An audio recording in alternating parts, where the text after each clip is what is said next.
Bonjour, bienvenue sur la chaîne Vie Kombucha. Vie Kombucha est une entreprise en Gaspésie, Québec, Canada. On fait du kombucha commercial et puis aujourd'hui, je vais juste expliquer les différences entre le kombucha maison. Là, j'ai pris une bouteille ici, j'ai mis du kombucha commercial dedans pour faire beau. Mais bref, c'est probablement le genre de bouteille que vous utilisez, qui sont très cool, très pratiques, que j'adore. Mais bref, je vais expliquer pourquoi nous, on n'utilise pas ces bouteilles-là, mais beaucoup d'autres choses sur le processus. C'est quoi les différences, le goût, pourquoi il y en a que ça goûte méchant, pourquoi le kombucha maison est plus, a plus de motons, etc. Fait que si c'est quelque chose qui vous intéresse, j'en parle maintenant. Si c'est un genre de vidéo qui vous intéresse également, vous pouvez vous inscrire à la chaîne. J'en fais plein prochainement. Première chose, vous allez constater réellement, j'en ai parlé, une différence entre les bouteilles. Le kombucha commercial maintenant est souvent en canette. Souvent, ils vont dire que c'est pour l'environnement, mais principalement pour les coûts. La canette coûte beaucoup moins cher que la bouteille. Nous autres, on fait pas ça. On aime la bouteille. Premièrement, on réutilise les bouteilles, on les lave. On a un lave-bouteille là-bas industriel pour ça, fait sur mesure pour nos bouteilles. Puis on trouve ça vraiment cool, t'sais. On a un kombucha qui est comme bleu mauve, puis c'est comme dans une canette, ça serait pas intéressant. On aime ça voir la couleur des kombucha, un peu comme le kombucha maison, des bouteilles transparentes comme ça. C'est super cool pour montrer votre produit.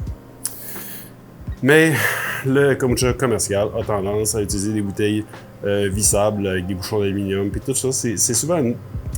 Il y a le branding, mais il y a souvent une question de coût. Parce que, qu'on se le dise, ces bouteilles-là, je ne sais plus à combien c'est rendu, mais c'est autour de 2,50 la bouteille. Nous autres, c'est autour de 50 sous. 40 sous, ça dépend de la quantité que vous achetez. Là, mais quand on passe une commande, c'est genre 10 palettes de 110 caisses de 24. Là. Fait que ça fait réduire le coût. Mais c'est décapsulé et non twisté. Dévissé. Là, c'est parler français, ça va aider. Mais je ne vais pas m'attarder trop sur le contenant parce que pour moi, c'est purement économique ou visuel. Là. Ça ne change pas vraiment le produit. J'espère que vous m'entendez bien. Là. Il y a beaucoup de bruit. Là. Je suis en train de chauffer de l'eau. J'ai un peu de temps de lousse pour faire une vidéo justement parce que je chauffe de l'eau. C'est ce que vous voyez un petit peu dans ça, c'est une infusion de thé qui se prépare pour faire 3 x 3 100 litres de kombucha commercial. Si on parle du processus du kombucha commercial versus maison, les quantités sont beaucoup plus grandes et donc les recettes sont beaucoup plus précises dans le sens que quand vous mettez 50 grammes de sucre, nous autres on va mettre 22,5 kg, mais je veux dire, nos balances sont aussi précises que les vôtres, excepté que l'échelle est tellement plus grande qu'il y a beaucoup plus de précision. Fait que pour ça, c'est certain que ça aide sur la stabilité du produit ou la constance du produit. Mais il y a beaucoup de contrôle aussi dans le processus. Comme nous, personnellement, on fait des infusions à 80 degrés Celsius pendant 10 minutes. 3 infusions qu'on vient mettre dans ça ici. Puis on vient remplir la cuve, puis on garde une fermentation contrôlée à 26 degrés Celsius avec des mesures de pH, avec une culture qu'on contrôle également. Fait que, c'est tout le genre de choses qui, pour la maison, c'est faisable. Mais ça devient moins un hobby. Un hobby, c'est plus une job, là. Puis... je ne suggère pas, là, kombucha maison, c'est agréable parce que c'est simple, parce que c'est... Puis c'est pas toujours bon, puis des fois c'est meilleur que d'autres fois, puis c'est pas grave, puis c'est comme ça. Tandis que le kombucha commercial, ben si une personne ouvre une bouteille, c'est super bon, puis la fois d'après ouvre une autre bouteille, puis c'est pas aussi bon, puis c'est décevant, ben ça se peut qu'il en réouvre pas une troisième, puis ça se peut que oui, puis que la troisième soit bonne, puis là ils se disent ouais, c'est pas, tu sais, puis ils vont aller voir une autre entreprise, fait que c'est pour ça que la stabilité, c'est hyper important, la constance. Ça nous est arrivé d'avoir des problèmes, puis on a perdu des clients comme ça, on l'accepte, c'est comme ça fait partie du kombucha. En gros, j'ai commencé, comme la majorité des entrepreneurs, malgré que non, mais en tout cas, à faire du kombucha avant de commencer à vouloir faire du kombucha commercial. Et puis, ma philosophie, puis celle de ma blonde, parce qu'on est deux dans ça, mais c'est plus moi qui brasse le kombucha, c'est simplement d'appliquer le kombucha artisanal à la maison à un kombucha commercial. Fait que ça implique beaucoup de choses plus compliquées que d'autres entreprises ne veulent rien savoir. Mais pour nous, c'est important, je trouve que le kombucha maison, honneur à vous, je sais pas comment on dit ça, mais bref, est meilleur que le kombucha commercial, généralement parlant. Pour plusieurs raisons. Mais ça, je vais en parler juste à la fin. J'aime pas ça bitcher des entreprises, puis je vais encore moins nommer de nom, mais c'est juste il y a certains processus qui sont louches que vous devriez peut-être savoir. Je garde ça pour la fin, là. On sort le méchant. Bon. La plus grosse différence, je dirais, dans le kombucha commercial versus maison, c'est la réfermentation en bouteille. Vous faites certainement ou très probablement une réfermentation en bouteille parce que ça exige de l'équipement, du CO2, des contrôleurs et tout ça pour pouvoir refermenter. Pas refermenter en fait, pour pouvoir gazéifier votre bouteille sans avoir à la refermenter. Vous appelez ça une F2. Nous, on fait pas ça. La majorité des entreprises ne font pas ça. J'en connaissais qui le faisaient. Finalement, ils sont fermés, mais ça a déjà existé. La raison principale, c'est certainement la constance et on va appeler ça le visuel. Tu sais, je vous ai dit ici, j'ai simplement vidé 2 bouteilles dans une bouteille de style kombucha maison. Là. Mais tu sais, il n'y a pas de dépôt. Le produit est clean, il est transparent. Bon, en tout cas, il y a de la turbidité un peu, là, mais il n'est pas... il n'y a pas de petits fantômes, de petits motons, de scobies qui se promènent, puis avec un gros dépôt, puis quand vous allez l'ouvrir, ça fera pas, on peut l'ouvrir, là. Ça va peut-être faire un pop, là, mais bon. Ça fait des bulles, puis c'est tout. C'est pas... il n'y a rien. T'sais, on peut revoir une couple de choses à remonter, mais c'est des bulles. Il y a un petit truc là, parce que notre façon de faire du kombucha est quand même artisanale, mais... Bref, le visuel, surtout des gens qui connaissent pas bien la façon que le kombucha est fait ou qui en ont jamais fait à la maison, ben ils veulent pas une bouteille avec plein de motons puis de petits touffes qui se promènent, puis je les comprends un peu. Personnellement, moi non plus. T'sais, je veux dire, c'est tellement simple commencièrement de pas faire ça. Fait que ça, c'est une des premières raisons, mais la deuxième raison majeure, à part la constance encore, parce qu'on se rend compte que si vous fermentez en bouteille, là, ça devient vraiment une game difficile de savoir à quel point votre culture est rapide, votre kombucha va fermenter, puis vous devriez toujours ouvrir des bouteilles une fois de temps en temps pour savoir si c'est prêt, fait que c'est un peu de gaspillage pour rien, selon la batch, là, mais tu sais, ce fermenteur-là va pas réagir de la même façon que lui, à moins que vous les mélangez les trois ensemble, mais là, ça vous prend une cuve de 1000 litres, ça devient comme compliqué. Fait que là... Puis là, après ça, du kombucha aux framboises, du kombucha au melon d'eau, du kombucha aux cerises, les trois vont pas refermenter à la même vitesse, fait qu'il faut ouvrir des bouteilles de chaque pour pouvoir savoir quand c'est prêt. Ou vous pouvez juste guesser qu'après 2 jours, vous pouvez envoyer ça à distribution, réfrigérer, puis c'est correct. Mais la compagnie que je connaissais faisait ça, puis des fois le kombucha était flat, des fois il explosait dans les tablettes des commerces, c'était le bordel. Fait que c'est une des raisons. La troisième raison majeure pourquoi les entreprises vont forcer au CO2 plutôt que de réfermenter en bouteille, c'est principalement à cause de l'alcool que ça va créer. Une réfermentation en bouteille n'a pas d'oxygène comme ici. La fermentation, il développe généralement parlant 1,3-1,4% de plus d'alcool qui était déjà au départ. Fait qu'avec les normes, les réglementations, au Canada on est à 1%. Mais bref, le kombucha commercial se trouve autour de 0,3 à 0,5% généralement parlant. Fait que si vous ajoutez un 0,3, 0,4%, vous êtes autour de 0,9%, puis là, ça peut vraiment être risqué. S'il refermente un petit peu plus en tablette de commerce, etc., ben vous trouvez avoir un pourcentage plus élevé que 1%. Et avoir un kombucha alcoolisé, 18 ans et plus, illégal, bref. Impossible de vendre ce produit-là. Il y a des entreprises qui ils vont filtrer leur kombucha, mais le filtrer beaucoup. Nous, on filtre, bref, avec des tamis et des choses comme ça. On appelle ça une filtration, mais c'est juste pour dire qu'il n'y a pas de framboise dans la bouteille. Si vous filtrez avec des filtres à plaques ou des filtres à 1 micron ou des filtres vraiment tout petits, c'est l'idée, c'est qu'eux autres, ils se permettent de pouvoir filtrer les levures, mais pas les bactéries. Ce qui est super intéressant, mais nous autres, on l'a essayé. Ça fait un kombucha qui est moins rond, moins onctueux, parce que les levures apportent quand même quelque chose. Ça fait un kombucha qui est plus sec, agressif. Puis surtout, si vous le gazéifiez beaucoup, ben ça devient vraiment un kombucha qu'on trouve qui était trop pétillant, trop sec. Ça montait dans le nez, là, c'était vraiment intense. On l'a essayé, parce que c'est une question de stabilité. Quand il n'y a pas de levure en bouteille, ben ça refermente beaucoup moins, puis là, ça peut durer dans le temps dans les commerces, même si les frigos sont pas nécessairement à 4 degrés, parce que tout le monde ouvre les portes. Puis en tout cas, c'est quand même une grosse gestion, là, le froid, là, c'est pas tous les commerces qui ont l'équipement nécessaire. Oui, mais en tout cas, bref, je ne rentrerai pas là-dedans. Je veux juste parler qu'il y en a qui vont filtrer leur kombucha, puis je trouve que ça change énormément le goût. Il y en a qui vont aimer plus ça, mais tant qu'à moi, ça ressemble à un genre de kombucha, mais plus eau pétillante. C'est savoureux, mais c'est sec comme de l'eau, genre. Sauf que les levures, dans un sens, ils apportent pas grand-chose à part aller à la toilette plus rapidement. Fait que, tu sais, c'est pas une mauvaise idée de le filtrer si les compagnies ont les moyens.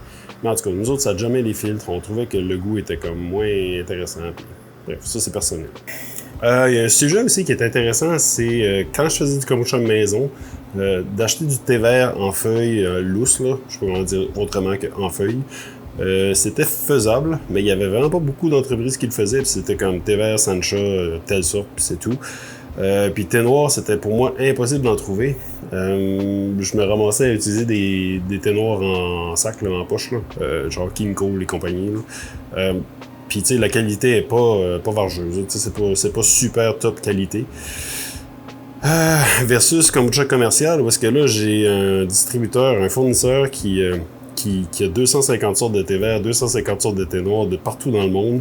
Des qualités exceptionnelles. Je peux payer jusqu'à 1000$ pour 1 kilo, même plus. J'ai vu des thés, là, c'est fou raide.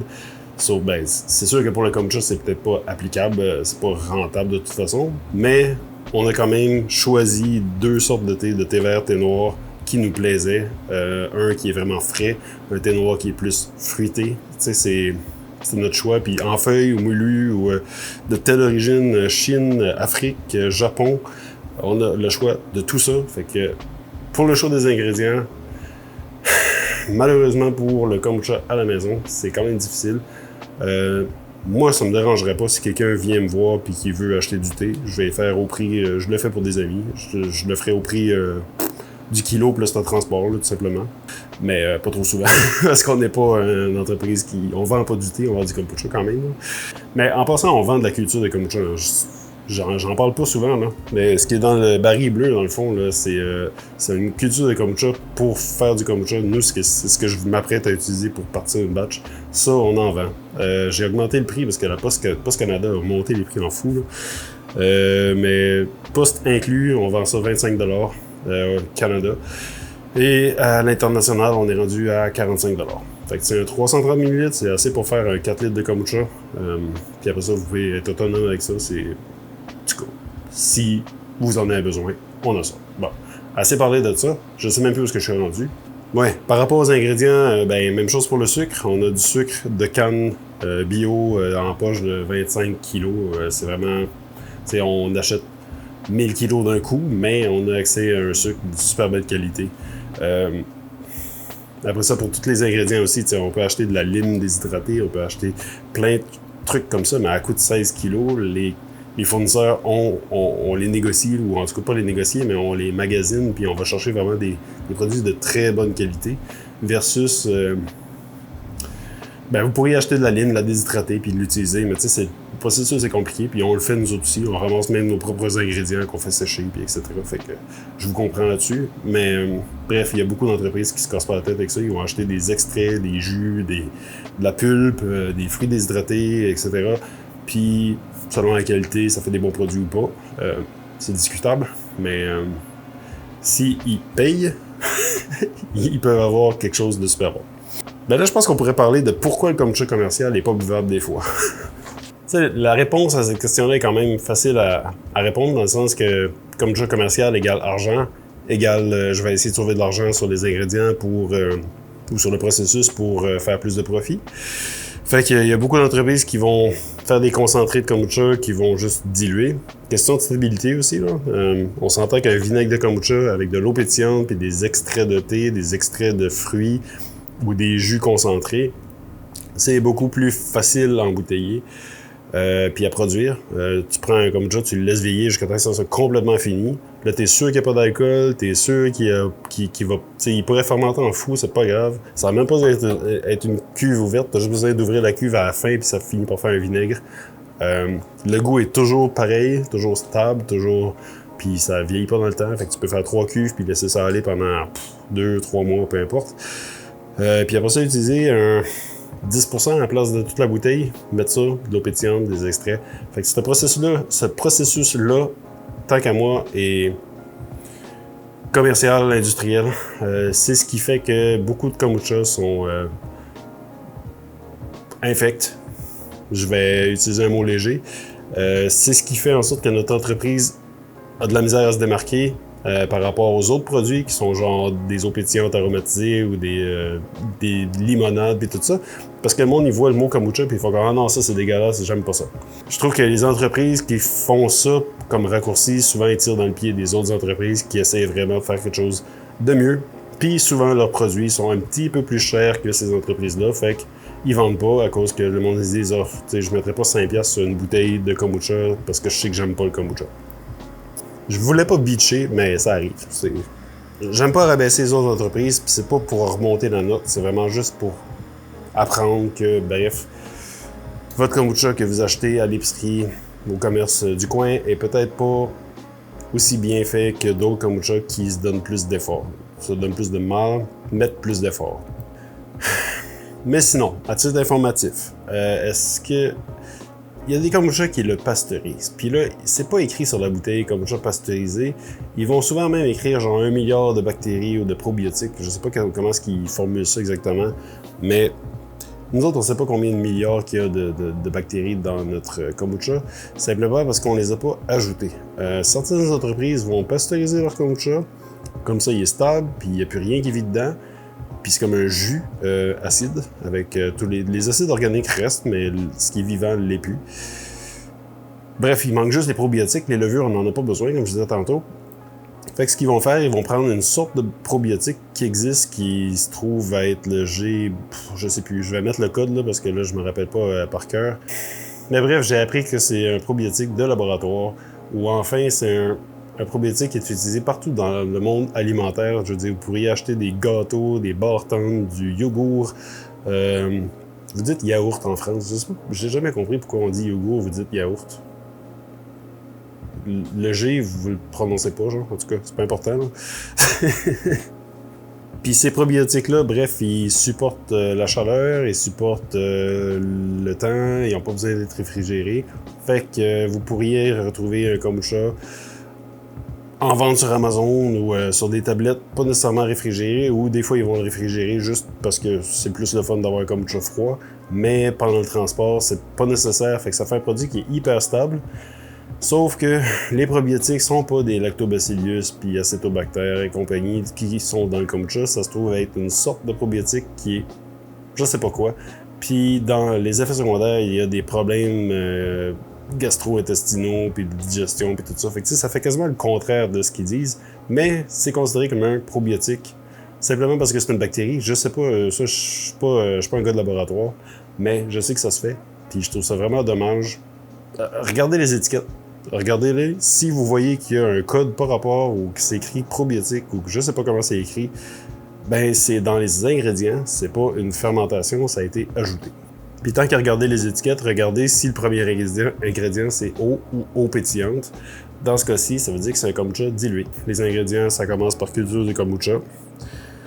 Et ensuite, on ouvre les parenthèses pour expliquer que la culture de kombucha est composée d'eau, de thé et de sucre. Il y a notre culture de kombucha, qui est un ingrédient, mais qui a été fait avant d'être assemblé. Ben lui, il provient d'une fermentation de ces ingrédients-là. Fait que quand il y a une parenthèse, c'est comme un peu si c'était écrit jus d'orange, entre parenthèses eau, jus d'orange, ben vous savez que votre jus d'orange qui a été ajouté a été dilué à la base, ou en tout cas, eau plus concentré de jus d'orange, huile essentielle. Il peut y avoir plein de trucs là, assez districts pour un conservateur.